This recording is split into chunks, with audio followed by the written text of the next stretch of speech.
আগুনে পোড়া মহাখালীর করাইল বস্তিতে এখন কেবলই দীর্ঘশ্বাস আর ঘুরে দাঁড়ানোর লড়াই। এই বিষয়ে সবশেষ খবর জেনে নেব সহকর্মী রেদওয়ান আহমেদের কাছ থেকে। রেদওয়ান, এই মুহূর্তে সেখানকার বাসিন্দাদের সবশেষ কি অবস্থা জানতে চাই আপনার কাছ থেকে।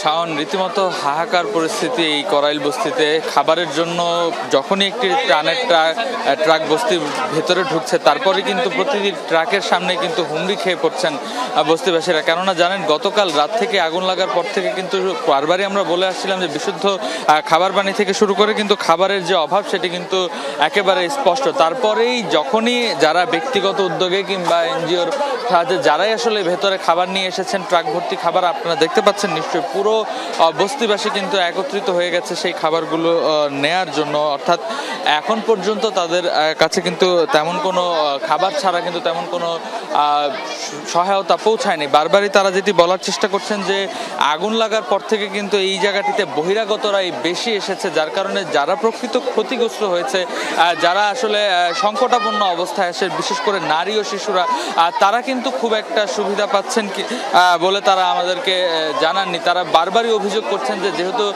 বাহিরের মানুষজন এই জায়গার ভেতরে ঢুকে পড়েছে, যার কারণে কিন্তু পুরো বস্তি জুড়ে একটি বিশৃঙ্খল পরিস্থিতির সৃষ্টি হয়েছে। আপনি নিশ্চয়ই দেখতে পাচ্ছেন এই মুহূর্তে একটি ট্রানের ট্রাক, তারা শুধুমাত্র পানি, বিশুদ্ধ পানি নিয়ে এসেছে। সেই পানিটুকু নেওয়ার জন্য কিন্তু এখানে শত শত মানুষের ভিড়। অর্থাৎ বস্তির যতগুলো মানুষের ঘর পুড়েছে তার চেয়েও বেশি মানুষ কিন্তু এখানে জড়ো হয়েছেন।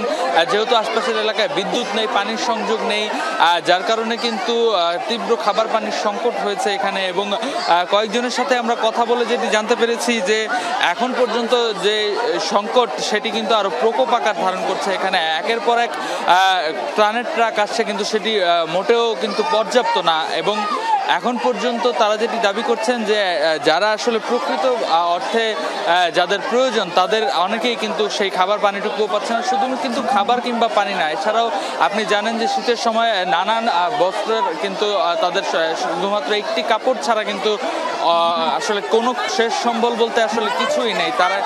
তারা কিন্তু আসলে এই মুহূর্তে আমি একটু একজনের সাথে কথা বলতে চাই। এখন পর্যন্ত কি খাবার পেয়েছেন কিনা? গেছিলাম, খাবার পাই নাই, খালি কলা উঠে পাইছি, পানিও পাই নাই, ভাতও পাই নাই। এই পাড়াপাড়ির মধ্যে কেমনে নিমু না বললাম।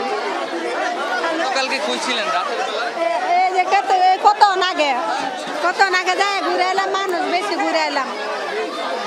কারণ শুনছিলেন আসলে এমন অভিযোগই কিন্তু সবাই করছিলেন যে পানি কলা ছাড়া কিন্তু তেমন কোনো খাবারই আসলে কেউ পায়নি। এবং শুধুমাত্র খাবার ছাড়া আপনি দেখতে পাচ্ছেন যেই জায়গাটিতে মূলত বস্তির প্রবেশদ্বার, সেইটি থেকে শুরু করে এক একটি ট্রাক কিন্তু এই জায়গাটিতে আসছে। পাশাপাশি আশপাশের মাঠগুলোতেও কিন্তু সেগুলো রয়েছে। এবং খাবারের জন্য কিন্তু মানুষের কিন্তু যে হাহাকার, সেই হাহাকার কিন্তু এই পুরো বস্তি জুড়ে।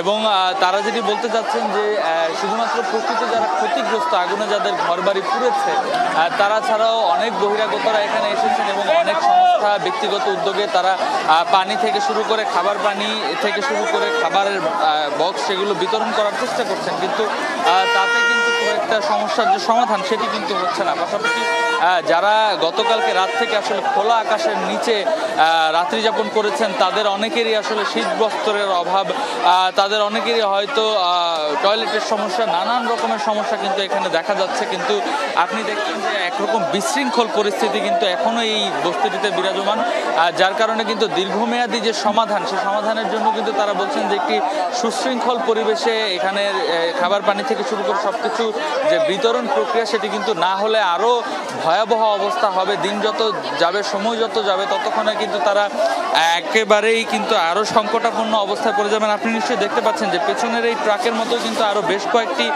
ট্রাকও এর আগে এসেছে, কিন্তু যারা প্রকৃত ক্ষতিগ্রস্ত তাদের কিন্তু এখন পর্যন্ত যে সংকটাপন্ন অবস্থা সেটি কিন্তু এখনো কাটিয়ে ওঠা যায়নি। শাওন। রেদওয়ান, ধন্যবাদ আপনাকে।